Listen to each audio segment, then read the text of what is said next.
NCERT से related सारे doubts आपके क्लियर करता हूँ। इस वीडियो को पूरा देखना क्योंकि इसमें मैं बताऊंगा इंपॉर्टेंट एनसीईआरटी बुक्स कौन सी हैं, कि ये न्यू है ओल्ड है, कौन सी नहीं पढ़नी है। तो डू वॉच दिस वीडियो। इसमें मैं कुछ इंपॉर्टेंट चीज़ें बताऊंगा, कौन सी बुक्स बहुत इंपॉर्टेंट होती है, कौन सी बुक छोड़ सकते हो अगर टाइम कम है। तो लेट्स बिगिन। ठीक है, देखो पहले मैं बता देता हूँ, दो चीज़ें हैं बेसिकली। देखो एनसीईआरटी लगभग 35-36 टोटल बुक्स होती हैं, ठीक है ना, सारी एनसीईआरटीज को मिला के, हिस्ट्री, ज्योग्राफी, पॉलिटी, इकोनॉमी, सारे सब्जेक्ट्स को मिला के। लेकिन अगर आप 2-3 साल बाद एग्जाम दोगे तो मैं कहता हूं कि आपको सारी बुक्स पढ़नी चाहिए, बिकॉज आपको मुश्किल से 6 से 8 महीने लगेगा if you study all the NCERTs, और जो कि ठीक है, it won't take much time. लेकिन जो अगले साल दे रहे हैं, जिनके पास टाइम कम है, जिनका बेसिक्स क्लियर है, तो कुछ बुक्स ऐसी हैं, मुश्किल से 10-12 होंगी, which are very important and which you should read thoroughly and which are very important. तो मैं आप दिखाता हूँ वो कौन सी बुक्स हैं, ठीक है ना। तो एनसीईआरटी की बुक्स कौन सी जो बहुत ज़रूरी है, जो पढ़नी ही पढ़नी है, अच्छे से पढ़नी है, मैं सीधे दिखाता हूँ कौन सी बुक्स। देखो ज्योग्राफी से स्टार्ट करेंगे, ठीक है ना। ज्योग्राफी की 11th के 2 पार्ट हैं, तो 11th पहली दूसरी, ठीक है ना। उसके बाद 12th के 2 पार्ट हैं, 12th के ह्यूमन ज्योग्राफी और इंडियन पीपल इन इकोनॉमी।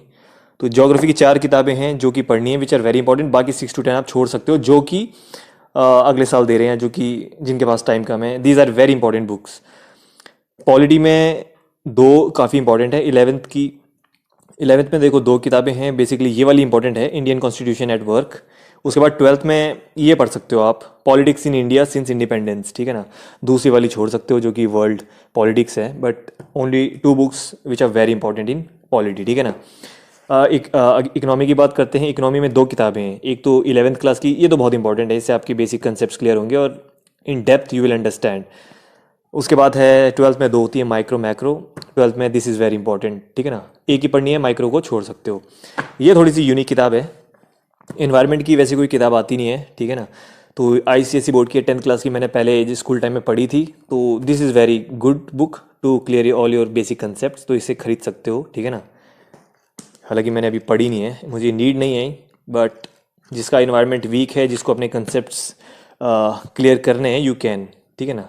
बेटा पब्लिकेशंस की इन्वायरमेंट की किताब है। इसके अलावा अगली किताब आती है an introduction to Indian art, एक है पार्ट 1, बस फाइन आर्ट्स के लिए यही किताब पढ़ो and that is more than sufficient. अब हिस्ट्री की बात करते हैं। तो हिस्ट्री में मेरे पे नोट्स हैं नहीं एक्चुअली, काफ़ी पुराने हो गए थे, लेकिन हिस्ट्री की बात करते हैं तो जस्ट ओल्ड एनसीईआरटीज़ की जो 12th क्लास है, और या फिर तमिलनाडु की पढ़ सकते हो आप, दैट इज़ इट। बस इतनी ही एनसीईआरटीज़ आपको पढ़नी है। ये सारी एनसीईआरटीज़ वो हैं जो कि बहुत इंपॉर्टेंट है, ठीक है ना। दीज आर वेरी इंपॉर्टेंट, और ये सारी एनसीईआरटीज़ टिप्स में होनी चाहिए। This is what I mean to say, these all are very important NCERTs. जो बाकी एनसीईआरटीज़ हैं, you just go through them. Time sufficient है जिसके पास, सारी एनसीईआरटीज़ पढ़ो, बट जिनके पास टाइम कम है, बहुत लिमिटेड टाइम है, then these are the very important NCERTs, okay. तो गाइज ये काफ़ी इंपॉर्टेंट एनसीईआरटीज़ हैं, बट इसका मतलब ये नहीं कि अब आप बाकी एनसीईआरटीज़ पढ़ना छोड़ दो और सिर्फ इनको ही पढ़ो। मैं अगेन कहूँगा कि अगर आपके पास टाइम है तो ट्राई योर बेस्ट कि सारी किताबें पढ़ी जा सकें। जो बाकी हैं उनको just do 1 reading and just जो इंपॉर्टेंट चीज़ लगती है just note them down, otherwise you can skip it. और जो अगले साल दे रहे हैं इन एनसीईआरटीज़ पे ज़्यादा फोकस करना, and rest you can skip.